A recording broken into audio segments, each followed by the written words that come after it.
Merci beaucoup. Donc l'émancipation, le penser par soi-même, sortir de sa minorité, c'est le sapere aude de Kant et des Lumières. C'est le fondement d'une vision universelle de l'humain.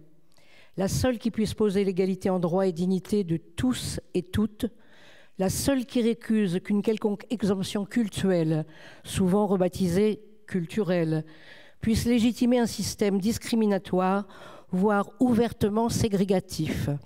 La ségrégation, c'est cela qu'est l'apartheid, un mot générique qui désigne la ségrégation raciale en Afrique du Sud, condamnée en son temps comme crime contre l'humanité, pratiquée encore aujourd'hui sur la base du sexe par l'Afghanistan et la République islamique d'Iran, n'est pas ni moins barbare, ni moins meurtrière.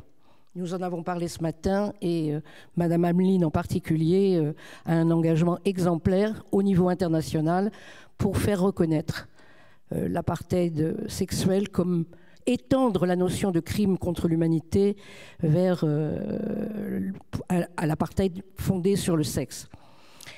Les droits universels ne sont pas modulables. Ce n'est pas un hasard si le slogan des Iraniennes et Iraniens en lutte contre la dictature sanglante des mollahs est « Femmes, vie, liberté ». Il n'est de liberté pour personne qui se construise sur l'oppression des femmes. Leur combat est le combat de tous. Encore faut-il que nos démocraties entendent.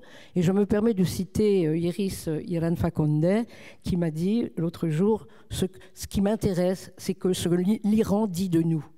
Donc c'est de cette universelle matrice de l'engagement et des combats d'Iris qu'elle va nous parler. Je la présente très rapidement. Donc Iris Iran, c'est bien Fakonde. Vous êtes donc franco-iranienne, comme votre double prénom le symbolise et le montre. Et vos liens avec votre pays d'origine sont de divers ordres. D'abord, votre curriculum universitaire, d'érudite et de chercheuse, est tout à fait impressionnant. Docteur en études indiennes, votre thèse portait sur la représentation des statuts et comportements féminins dans la littérature sanskrite du 7e au 12e siècle. Vous parlez d'ailleurs le sanskrit et le farsi et vous enseignez ces deux langues. Vos engagements culturels également, puisque vous êtes commissaire de l'exposition Dessins de presse, Retour d'exil, la révolution en Iran, et que vous êtes vous étiez co-organisatrice du pavillon de l'Iran au dernier festival d'Avignon. Engagement militant enfin, puisque notamment depuis les massacres de 2015, vous intervenez très régulièrement sur la nécessité justement de la vision universelle de la laïcité et vous agissez pour la défense de la caricature, du droit à la caricature, et depuis 2022, régulièrement, vous intervenez sur la situation en Iran et la nouvelle révolution, puisqu'il y en a eu bien d'autres. On croit souvent que les femmes se sont révoltées. Cette révolution a été plus porteuse, plus énorme que les autres, mais vous allez nous le dire, cela remonte à bien plus loin. Vous avez la parole. Merci beaucoup, chère Laure, pour cette introduction généreuse. Je tiens aussi à remercier Michel pour l'organisation de cette journée d'anniversaire. Merci pour ton invitation et ton accueil chaleureux. Merci à toute l'équipe de Regard de Femmes et à vous tous et toutes ici présents. Je suis ravie d'être parmi vous donc aujourd'hui pour célébrer les 25 ans de l'association. 25 ans, un bel âge que l'on dit plein de promesses, celui où bien des jeunes femmes libres regardent vers l'avenir avec allant, espoir et confiance.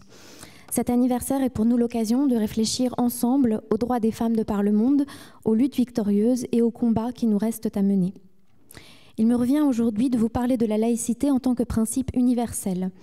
Un peu plus d'un an après le début de la révolution Femmes, Vie, Liberté, qui vient de se voir décerner le prix Sakharov 2023, en même temps que Jinan Mahsa Amini qui le reçoit à titre posthume, j'aimerais partager avec vous quelques observations sur les événements de l'année écoulée, voir avec vous ce que les événements récents en Iran disent de nous et de notre modèle laïque.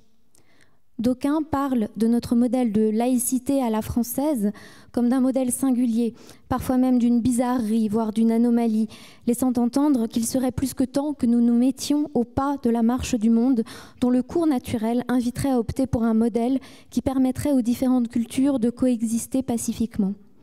On dit de notre modèle laïque et de l'universalité des droits dont il est le garant qu'il serait un modèle propre à la France que celle-ci voudrait imposer aux autres en puissance coloniale. Alors je vais vous le dire sans détour, pour moi il n'en est rien. Alors que les pressions de l'islam politique visent en France à limiter nos acquis, en Iran, une femme comme Fatemeh Sepehri, la veuve d'un martyr de la guerre Iran-Irak et qui n'a rien d'une athée, une femme comme Fatemeh Sepehri donc signe en 2018 un texte demandant la démission de Khomeini du poste de guide, puis l'abolition pure et simple de la République islamique et l'instauration d'une démocratie laïque. À l'heure où les jeunes Afghanes pleurent qu'on leur interdise l'accès à l'éducation, des jeunes filles bravent en France l'école de la République et le modèle d'émancipation qu'il permet. Elles disent porter un vêtement qui n'a rien de religieux pour geindre de l'islamophobie quand on leur rétorque que leur mode, que certaines disent idéale pour la mi-saison, ne semble pas vraiment des plus adaptés au réchauffement climatique et à ces 30 degrés début septembre. Ces jeunes zélatrices d'une acception rigoriste de la religion mettent celle-ci au-dessus de l'acquisition du savoir qui émancipe et du travail qui libère, menaçant au minimum leur propre futur. Par les temps sombres que nous traversons, je ne peux cacher ma colère envers ceux qui se refusent à employer les mots pour dire le réel, et contre ceux qui, tel Manuel Bompard, dénoncent la police du vêtement en France et font un parallèle entre notre état de droit et le régime totalitaire iranien qui tue ces jeunes.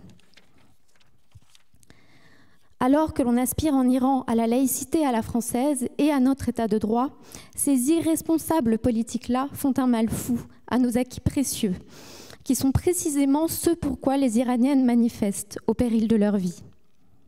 S'il est évident que la question du voile ne se pose pas dans les mêmes termes en Iran et en France, s'il n'est certainement pas question de demander l'interdiction du voile dans l'espace public, il est tout de même bon de réfléchir à ce qu'est le voile. Hiz toi, harze toi, dochtare azade manam. Celui qui reluque, c'est toi. La mauvaise herbe, c'est toi. Et la fille libre, c'est moi. Ce slogan que scandaient des étudiantes à Téhéran il y a près d'un an, en octobre 2022, dit de ces mots simples qu'elles savent précisément ce qu'est ce voile qu'on leur impose depuis plus de 40 ans. Un instrument qui réduit le corps des femmes à l'état d'objet du désir masculin auquel il devrait se soustraire, ce corps féminin. Le voile, un instrument de réification du corps des femmes qui ne pourrait être qu'objet de désir, de tentation des hommes déresponsabilisés de leurs pulsions irrépressibles. Les femmes qui se soustrairaient au voile ne seraient donc que de viles tentatrices. En un mot, le voile est le marqueur du fait que l'on retire à la femme la possibilité d'être un sujet libre de son désir. Si la révolution Femmes-Vie-Liberté est sans précédent depuis l'instauration de la République islamique en 1979, il ne s'agit pourtant pas du premier mouvement de révolte en Iran. Les femmes iraniennes et les étudiants iraniens, notamment, ont maintes et maintes fois dit leur refus du régime islamique. Dès 1979, des femmes iraniennes disent haut et fort qu'elles n'entendent pas se soumettre à l'obligation du port du voile. En mai 2014, la journaliste Masih Alinejad fonde le mouvement My Stealthy Freedom, ma liberté furtive. Elle invite des Iraniennes à enlever pour quelques instants leur voile et à se filmer cheveux au vent. En décembre 2017, la photo de Vidom Ovahed, juchée tête nue au cœur de Téhéran sur une boîte de distribution électrique, agitant un voile blanc au bout d'un bâton, fait le tour du monde. Elle sera arrêtée. En 2022, on ne compte plus les images de femmes iraniennes jetant leur voile au feu après la mort de Mahsa. Le 16 septembre dernier, un an après la mort de Jina Mahsa Amini, 4 femmes ont mis le feu à leur voile au sein même de la prison d'Evin, prison tristement célèbre pour avoir vu se succéder des générations de prisonniers politiques et d'intellectuels. Parmi ces femmes qui ont eu le courage inouï de brûler leur voile dans la prison d'Evin, Narges Mohammadi, prix Nobel de la paix 2023, et avant cela, prix Sakharov 2018, prix Olof Palme 2023 et prix mondial de la liberté de la presse 2023, prix qu'elle partage avec les 2 journalistes qui ont couvert l'hospitalisation et les funérailles de Jina Mahsa Amini, respectivement Niloufar Hamedi et Elohem Mohammadi. Les Iraniennes ainsi que les Iraniens réclament à corps et à cri la séparation du religieux et du politique. Dans les esprits de très nombreux Iraniens, cette modernité est là. Et en cela, ce qui se passe en Iran est une véritable révolution. L'énergie de ce mouvement se nourrit de l'aspiration à faire voler en éclats un régime totalitaire, mais aussi ce qui relève dans la société de l'intrusion déplacée de la norme religieuse dans la trajectoire de la personne humaine. Et là où on assiste au recul du droit des femmes de par le monde, c'est le plus souvent la pression de cette norme religieuse qui en est la cause. Que cette pression s'exerce sur le droit, comme aux États-Unis, où le droit à l'avortement est mis à mal, ou que cette pression s'exerce insidieusement dans les quartiers. L'islam politique aspire à modeler certains de nos quartiers et nos politiques doivent s'emparer de ce fléau alors où nous pleurons Dominique Bernard, le 3e enseignant de ce pays tué par un terroriste islamiste après Jonathan Sandler et Samuel Paty. Cela vous semblera peut-être loin de nos travaux sur les droits des femmes, mais j'aimerais véritablement que nos jeunes qui se disent éveillés s'éveillent pour de bon aux vrais mots de notre époque, le terrorisme islamiste, l'antisémitisme. Il est plus que temps de nommer les choses sans avoir recours à des circonvolutions pour le moins labyrinthiques, et si vous me passez ce néologisme quelque peu vulgaire, j'ai envie de dire labyrintho-merdique. Il est plus que temps de ne pas avoir peur de dire qu'une femme a été tuée parce que son voile était mal mis. De ne pas avoir peur de dire que ce sont des terroristes islamistes qui ont tué Samuel Paty et Dominique Bernard, le terrorisme islamiste et l'antisémitisme qui nous ont frappés sur le sol français, à Toulouse, à l'école aux Aratora en 2012, à l'Hypercacher en 2015 et qui s'évitent aujourd'hui en Israël. Vous me direz peut-être que j'évoque ici des sujets qui ont peu à voir avec les droits des femmes. Je crois au contraire qu'ils ont tout à voir avec le sujet qui nous réunit aujourd'hui. Le viol est employé comme arme de guerre et de terreur par les sbires du régime iranien et par le Hamas en Israël. S'il ne s'agit pas de comparer un instant les conditions de vie des femmes en Iran et en France, il semble tout de même nécessaire de pointer du doigt le fait que le recul de l'état de droit dans certains territoires perdus, conquis ou risquant de l'être est un problème central. Et il n'est probablement pas anodin que Sohan et Shaina aient été tués à Vitry et à Creil, dans des villes où l'islam radical est hélas bien ancré. Dans l'entretien qu'elle accorde à Charlie à propos de son livre sur la réputation, la journaliste Laure Dossi dit à propos des filles de Creil « Elles m'ont raconté qu'elles vivent sous le contrôle et la surveillance constante de certains groupes de garçons. On a l'impression que le corps des filles appartient à ces groupes de garçons qui s'autorisent à leur expliquer comment elles doivent se comporter. » On disait de Shaina qu'elle était une fille facile. En Algérie, on disait de Katia Bengana dans son lycée qu'elle était une dévergondée. Katia Bengana était une jeune lycéenne qui a été assassinée à l'âge de 17 ans en 1994 parce qu'elle refusait de porter le voile. On ne nous a peut-être pas assez parlé de Katia Bengana et d'Amel Zenoun, une étudiante de droit de 22 ans qui n'avait pas l'intention d'abandonner ses études et qui a été assassinée en 1997 en Algérie. Mais faut-il avoir connu la décennie noire en Algérie? Faut-il avoir été une réfugiée politique iranienne pour avoir envie de crier au monde à quel point le modèle laïque français, l'universalité des droits et l'école de la République française sont précieux? Il n'est pas... Merci.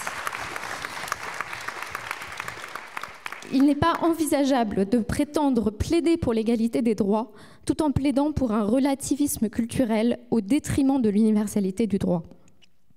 À ceux qui se font les chantres de ce relativisme, j'ai envie de dire qu'il ferait mieux de se soucier non pas de celles qui défient l'école de leur accoutrement, mais de celles qui veulent vivre leur vie librement et qui peinent à le faire.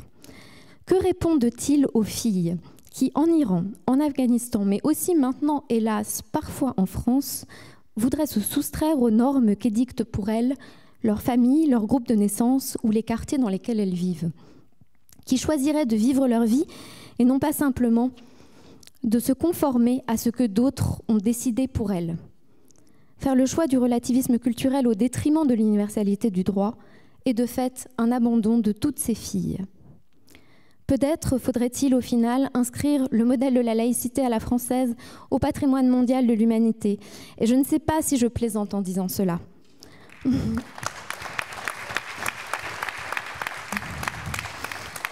On nous l'envie de par le monde. Et tandis qu'une foule s'est réunie place de la République pour scander Allahu Akbar il y a quelques jours, les plus ardents défenseurs du droit d'emmerder Dieu vivent probablement en Iran.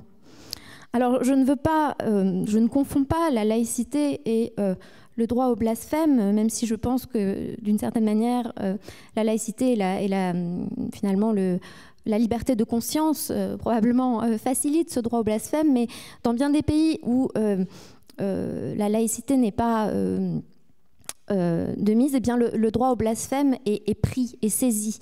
Je n'ai jamais autant blagué qu'avec des amis libanais ou iraniens, avec des mots parfois très crus. Et je me demande en fait si ce droit d'emmerder Dieu ne devrait pas aussi quelque part faire partie du patrimoine mondial de l'humanité. Voilà, je finis sur cette boutade.